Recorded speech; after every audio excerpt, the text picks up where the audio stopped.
오늘도 레전드 채널을 방문해주셔서 대단히 감사합니다. 시원통쾌 감동 눈물 레전드 사연 바로 시작하겠습니다. 안녕하세요. 저는 바닷가에서 물질을 하며 애 셋을 키워낸 엄마입니다. 지금은 다 늙어서 할머니라는 말이 어울리겠지요. 첫째가 6살 때, 그리고 둘째와 막내가 갓난배기일 때 애 아빠는 바다에서 목숨을 잃었습니다. 저희 부부는 정말 가난했어요. 가난했지만 사랑 하나로 버티었고, 친정집이 반대에도 불구하고 이 남자와 결혼하겠다고 바닷가로 내려와 연고지 없는 곳에서 살아냈지요. 저는 친정집이 가정폭력과 친정아버지의 술주정에 견디다 못해 목숨을 끊으려고 하던 중 남편을 만났고, 남편은 제 인생의 은인이 되었습니다. 가방끈이 짧았던 남편은 공장을 전전하며 입에 풀칠을 하였지만 사람이 머리가 참 비상했어요. 늘 책을 읽고 그 당시에 영어도 할 줄 알았으니 얼마나 열심히 공부했겠어요. 항상 본인이 필요하다고 느껴지는 부분은 길을 쓰고서라도 만들고 발명하고 주변 사람들이 영재라고 칭찬할 정도였지요. 가난한 집에서 태어나 제대로 공부를 못해 안타까운 인생을 사는 게 제 눈에는 참 마음이 쓰였어요. 그렇게 저희 둘은 비슷한 가정사라는 공통점으로 점점 더 가까워졌고, 그렇게 혼인까지 하게 되었습니다. 양가 집안 사정이 좋지 않으니 번번한 결혼식 없이 도피하다시피 바닷마을로 도망쳤습니다. 거기서 마을 이장님이 도움으로 거의 쓰러져가는 초가집을 저렴한 가격에 들어갈 수 있게 되었고, 저는 거기 농촌 일을 도우다가 주변에 해녀질, 물질하는 할머님들의 손길로 물질을 배웠어요. 본래 자식들한테는 절대 물 근처에도 못 오게 하시는 분들이 제가 워낙 돈이 급하고 열정적이고 젊다 보니 물질 기술을 알려줘야겠다 생각했나 봐요. 바닷가 분들이라 말투가 억세고 신경질 내는 것처럼 들릴 때도 있어서 초반에는 한참을 울고 물질하러 가기가 싫더라고요. 그냥 콱 죽어버리고 싶고 너무너무 힘들고 몸이 깨질 것 같이 추우니까. 그런데 참 멍게 해삼 전복해다가 팔면 수중의 현금을 어느 정도 만질 수 있으니 그것 때문에 이 악물고 버텼죠. 그때는 할머님들이 젊었을 때 입었던 잠수복을 입어서 옆퉁이 쪽이 다 해져서 물이 숭숭 들어오고 몸에 맞지도 않아 정말 죽을 뻔한 적도 있었습니다. 그렇게 몇 년을 꾹꾹 버티고 살다 보니 저도 나름 바다에 혼자 들어가 작업도 하고 망태기 한가득 소라를 담아 팔고 미역철이면 미역 잔뜩 가지고 올라와 말려서 팔면 그게 또 돈이 참 쏠쏠하대요. 물질하는 기술이라도 배우니 어디서 굶어 죽진 않겠다 싶었습니다. 남편은 남자니 동네 이곳저곳 일손 필요한 곳에 끌려가 일을 배웠지요. 그때가 한참 첫째, 둘째 키우느라 돈이 많이 들었으니 말이지요. 그렇게 어느 정도 그 바닷가에서 자리가 잡히고 숨통이 트일 때쯤 제가 막내를 임신하게 되어 해녀질을 못하게 되었습니다. 남편은 제가 일을 못하니 더욱더 많은 돈을 벌어야 했고 새벽 오징어잡이 배, 망태기잡이 배를 타며 돈을 벌어왔어요. 원래 저희 만류로 배까지는 안 탔는데 위험해도 돈을 벌어야 하니 저도 어쩔 수 없이 말리지 못했지요. 그러던 중 큰 사고가 발생했습니다. 동네 선장님 배를 타고 고기잡이를 나간 남편이 하루가 지나도 집에 들어오질 않는 겁니다. 불안한 마음에 배가에 나가보기도 하고 동네 사람들에게 남편 어딨냐고 봤냐고 물어봐도 입만 꼭 다물고 말을 안 하더라고요. 이게 대체 어떻게 된 일인가 경찰에 신고해야 하나 싶어서 발만 둥둥 굴렀는데 그때 술에 잔뜩 취한 선장님이 지나가는 겁니다. 남편을 태우고 바닷가에 나간 그 선장님을 붙잡고 전 말했죠. 선장님, 우리 아저씨 어디 갔어요? 우리 바깥 사람 어디 갔냐고요? 아니, 지금 배 타고 나간 지가 언젠데 선장님만 육지에 와 있어요. 애 아빠 어디 갔냐니까? 소리를 치자 술에 잔뜩 취해 알코올 냄새를 풍기는 선장은 내 팔뚝을 잡고 확 꺾으며 말을 하는 겁니다. 뭐, 나도 몰라 그걸. 왜 나한테 물어? 어디 외관 지역에서 동네 부부가 동네 질서를 어지럽혀? 몰라. 모르니까 더 이상 나한테 묻지 마. 거리는 겁니다. 저는 그 선장의 말을 듣자마자 무슨 일이 터졌구나 싶었어요. 남편이 실종됐다라는 생각이 쿵 하고 들더라고요. 그때 배에 같이 타고 나간 외국인 노동자의 집에 저는 찾아가서 무릎을 꿇고 물었습니다. 제발 우리 남편 어딨냐고. 혹시 바다에서 실종된 거냐고. 아니 말 좀 제발 해달라고. 사람이 죽었으면 죽었다고 말을 하고 어떻게 된 일인지 당신은 알지 않냐고 물으니 그 외국인 노동자는 벌벌 떨며 구석으로 가 자기는 모른다며 손사래를 치는 겁니다. 자세히 보니 그 외국인의 얼굴은 피멍이 들어 성한 곳이 하나도 없었고 뭔가 숨기고 있다는 것을 직감적으로 알게 된 것이었죠. 결국 저는 신고를 했고 그 결과 남편은 배에서 실족사로 실종되었다는 답변이 나왔습니다. 해양경찰이 수색을 하고 저도 남편을 찾겠다고 바다에 뛰어들고 난리가 났고요. 결국 일주일 뒤 인근 섬에서 남편은 싸늘한 주검으로 발견되었습니다. 얼마나 울부짖었는지 몰라요. 솔직히 그때 든 생각은 내 남편 분명히 실족사가 아니다. 실족사이면 선장과 외국인 노동자가 바로 해양경찰에 신고를 해야 하는데 두 놈이 꽁꽁 숨기는 꼴을 보니 이상하다 싶었습니다. 그 스트레스로 전 막내를 유산하고 첫째와 둘째를 부둥켜 안고 울었지요. 더 이상 살 수가 없어서 이 동네를 떠나 목숨을 끊어야겠다고 생각했습니다. 그런데 그때 아주 밤이 컴컴한 어느 날 외국인 노동자가 몰래 저희 집에 찾아와 저를 깨우더라고요. 모든 사실을 털어놓고요. 미안해. 사실 남편 선장이 죽였어요. 난 몰라요. 선장이 가만히 닥치고 있으라고 하면서 내 얼굴이랑 온몸 두들겨 패고 말하면 고향에 돈 안 보내준다고 협박해서 가만히 있었어요. 선장 술 먹고 남편 밀었어요. 남편 꼴 보기 싫다고 알콩달콩 사는 모습 눈 시렵고 그 때문에 마누라한테 구박받는다고 그래서 그냥 죽이고 싶다면서요. 나 선장 밑에 더 이상 못 있어. 갈 거야. 집에 갈 거야. 하면서 야반도주 하기 전 저에게 모든 사실을 털어놓는 겁니다. 충격에 휩싸인 저는 제발 가지 말라고 증언 좀 해달라고 발끝머리를 잡고 빌었지만 외국인 노동자는 미안하다고 나도 살아야 한다고 하며 결국 마지막 진실을 토해낸 후 호련히 마을을 떠났습니다. 진실을 알게 된 저는 경찰에 가서 말을 했지만 아무도 제 말을 믿어주지 않았고 이미 실종사로 수사가 종결되었으니 그만하라고 하대요. 저는 죽을 각오로 선장집에 찾아가 나오라고 소리 질렀고 그때 선장의 외동딸인 아이가 나와 고양이 눈을 하고 저를 마주하는 겁니다.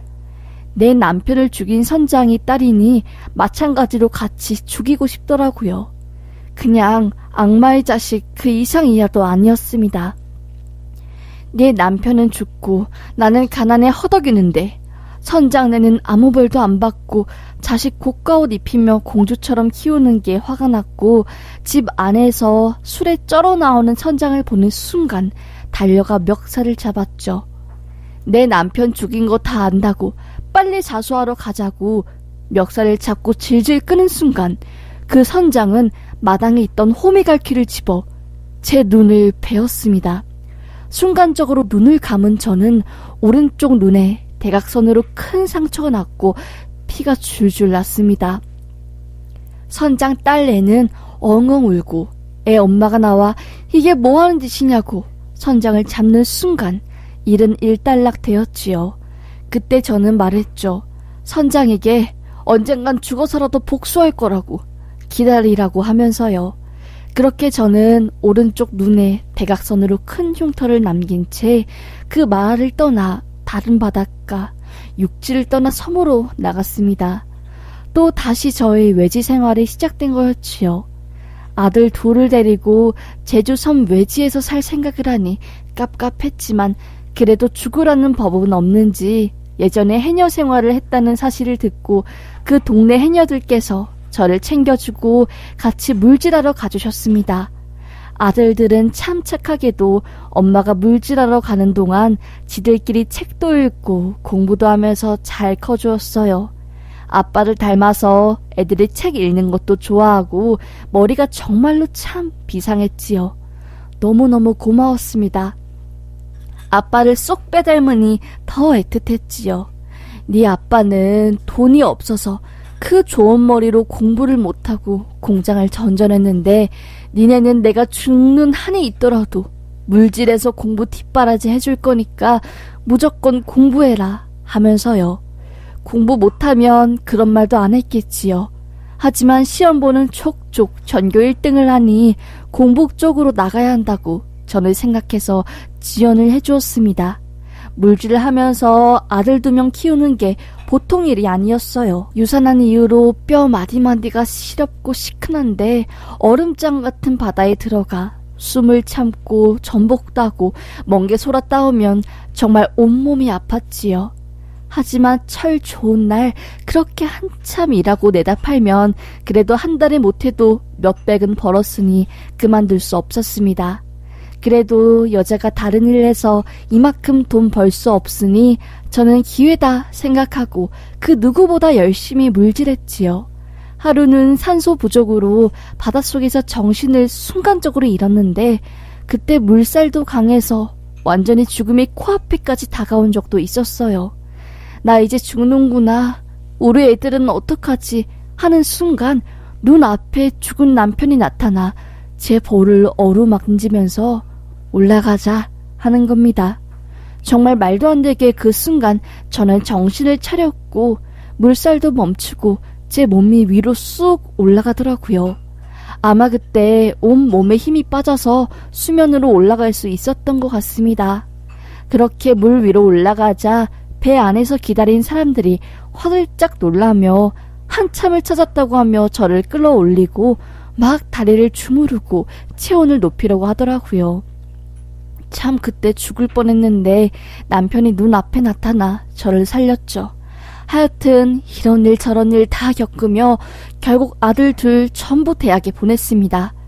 농촌에 산 아들 중 첫째는 수시로 서울 S대 의과대학에 정말 자랑스럽게 합격했고 둘째는 아빠를 닮아 발명 쪽을 하고 싶다고 기계 만드는 걸 원한다고 하며 공대를 가더군요. 참 고마웠지요. 그리고 너무나 자랑스러웠습니다. 동네에 우리 아들 대학 간 거 플랜카드도 걸리고 외지인으로 시작해서 온 동네에 환영을 받는 입장이 되기까지 정말 오랜 시간이 걸렸지만 나 혼자 한 게 아니라 동네 사람들이 품앗이로 키워줘서 여기까지 올 수 있었구나 싶었습니다. 동네 사람들도 제 이야기를 얼추 알긴 하거든요. 예전 동네에서 선장이 남편을 죽이고 제 눈에 있는 흉터의 이유 등등들요. 그래서 다들 자기 일처럼 기뻐해 주었나 봅니다.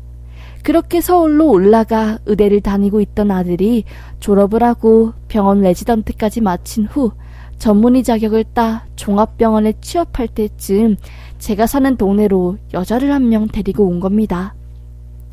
그 전에도 계속 결혼하고 싶다는 여자가 있다고, 이 여자 참 착하고 간호사인데 병원에서 일하다가 만났다고 가볍게 이야기하긴 했거든요. 사실 전 그래 너가 고른 여자니 내가 뭐라고 할 수 있니? 라고 생각하며 크게 반대할 생각은 없었습니다. 아들이 며느리 될 아이랑 내려온다니 동네 물질하는 사람들한테 말하고 다들 잔뜩 궁금해서 얼굴 보고 싶어 했지요. 그렇게 며느리 될 사람이 제 앞에 나타났는데 저는 손을 부들부들 떨며 순간 심장이 턱 하고 멈추는 줄 알았습니다. 제가 얼굴이 파래지고 말을 못하니까 아들은 도대체가 왜 그러냐고 무슨 일이냐고 하며 제 안색을 살폈고요. 저는 너무 놀라 아무 말을 못하고 어버버하니 며느리 될 아이랑 아들 모두 너무너무 놀라 병원에 데려가야 하는 거 아니냐고 했습니다. 저는 놀란 마음을 가다듬고 혹시 너 옛날에 어디 살았냐고, 너 아버지 무슨 직업을 가지고 있냐고 하니까 애가 말을 못하는 겁니다. 우물쭈물 하더니 그건 왜 궁금하시냐고 하며 저에게 며느리가 되묻더라고요. 저는 말했죠. 너네 아버지 선장일 하는 사람 아니냐고. 시골 빨간 지붕 거기 너네 집 아니냐고 말하니 그 며느리 될 아가가 손을 떨며 막 도망가려고 하는 겁니다. 아들인 영문도 모른 채 왜 그러냐고 물었고 저는 말했죠. 네가 며느리라고 데려온 애가 네 아버지 죽인 선장 딸이다. 내 눈이 왜 이렇게 흉터가 졌는데 그 선장 놈이 갈기로 나를 갈겼으니 이렇게 된 거 아니니? 내가 피땀 흘려 물질에서 아들들 다 키워놨더니 어떻게 이 애를 데려와? 이 천지 원수를. 난 그 장면 아직도 잊지 못해. 그러니까 수십 년이 지나도 그 앳된 아이 얼굴을 기억하는 거지. 라고 말하니 아들도 깜짝 놀라고 며느리는 놀라다 못해 눈물을 뚝뚝 흘리더군요. 저는 그때 그 기억이 정말 악몽처럼 아직도 선명해서 분노가 치밀어 올랐고 오늘이 내가 그 선장놈에게 복수하는 날이구나 생각이 들었습니다. 그래서 정말 무슨 정신인지 마당에서 해루질할 때 쓰는 호미 갈퀴를 가져와 그 며느리 될 아이의 얼굴에 저와 똑같은 상처를 내려고 손을 든 순간 생각이 들더군요. 내가 뭐 하는 짓이지? 그 아이가 내 남편을 죽인 것도 아니고 아이의 아버지가 한 짓인데 내가 이러면 안 되지 하는 마음에 손에 있던 호미갈퀴를 던져버리고 철푸덕 주저앉아 엉엉 울었습니다. 그러자 그 며느리 될 아이 제 앞에 무릎 꿇고 나타나 엉엉 울며 두 손 싹싹 비비며 말을 하더군요. 자기도 그날의 기억이 난다고. 아버지가 매일 술을 드시고 와서 서랍장 안에 숨어 있었는데 누군가 집 문을 두들기길래 그 틈을 타서 도망가려 했는데 한 아줌마가 내 멱살을 잡고 아버지 나오라고 선장 어딨냐고 하다가 아버지가 나타난 낫으로 그 아줌마 눈에 상처를 낸 게 라고 하며 우는 겁니다. 저는 그때까지 표정 하나 변하지 않고 어쩌라는 식으로 쳐다보자 그 아이가 꽁꽁 숨겨진 자신의 이야기를 하는 겁니다. 사실 자기는 엄마가 아버지에게 몹쓸 짓을 당해 강제로 낳게 된 딸이라고. 그래서 엄마도 아버지를 미친 듯이 원망하고 나 또한 아버지를 너무나 미워하고 싫어했다고. 아버지는 바닷일을 하고 와서 집에 올 때마다 여자를 데려와 더러운 짓을 했고 어머니는 그 모습을 보고도 도망가지 못했다고. 내가 커서는 나에게도 그 짓거리를 하려고 하길래 어머니 손을 꼭 붙잡고 제발 도망가자고 한 뒤 그 바닷가에서 도망쳐 서울로 어렵게 올라왔다는 겁니다. 그 이후로 엄마랑 같이 이름도 바꾸고 혹시 아빠가 찾아올까봐 얼굴도 고치고 나를 완전히 바꾸고 그렇게 대학 가고 완전 신분 세탁하며 살고 나의 과거도 다 꾸며서 말했는데 나를 알아볼 사람이 있을 줄은 꿈에도 몰랐다는 겁니다. 아무리 얼굴을 고쳐도 전 알아볼 수 있었죠. 눈매가 정말 깊고 이마가 크게 튀어나온 그 아이. 그날의 기억을 몇십 년이 지나도 전 기억해냈고 세월이 흘러 변한 얼굴에서도 그 아이의 얼굴을 찾아낼 수 있었습니다. 정말 운명처럼 그 아이와 아들이 같은 병원에서 만났던 거였고요.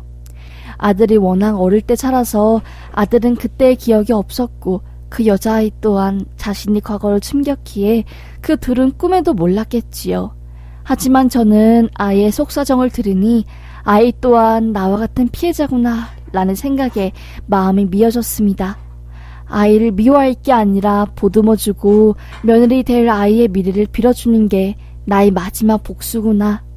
아들과 며느리가 행복하게 사는 게 선장에 대한 복수구나 생각했습니다. 며느리 얘기 들어보니 선장은 알코올 중독으로 몇 년 전에 이미 죽었고 부고가 왔는데도 며느리와 사돈은 장례식에 가지 않았다고 하더라고요. 얼마나 원망스러웠으면 그랬겠나요.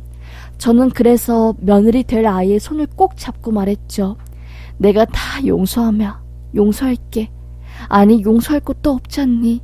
너도 그 선장놈의 피해자고 얼마나 그 선장놈 때문에 평생을 고달프게 살았겠니? 나도 몇십 년간은 복수심으로 활활 타. 이 속이 말이 아니구나. 그런데 너를 만나니 내 마음이 그냥 가벼워졌구나. 복수가 아니라 용서가 나를 살리는 길이었어. 아들과 너의 행복을 빌게. 잘 살아라 하면서 울며 결혼을 허락했습니다. 며느리는 미안하다고 고개를 푹 숙이며 눈물만 흘렸네요. 그렇게 정말 말도 안 되는 아들과 며느리의 만남이 결국 성사되었고 그 둘은 그래도 아픔을 공유하며 지네끼리 아직도 잘 살고 있네요.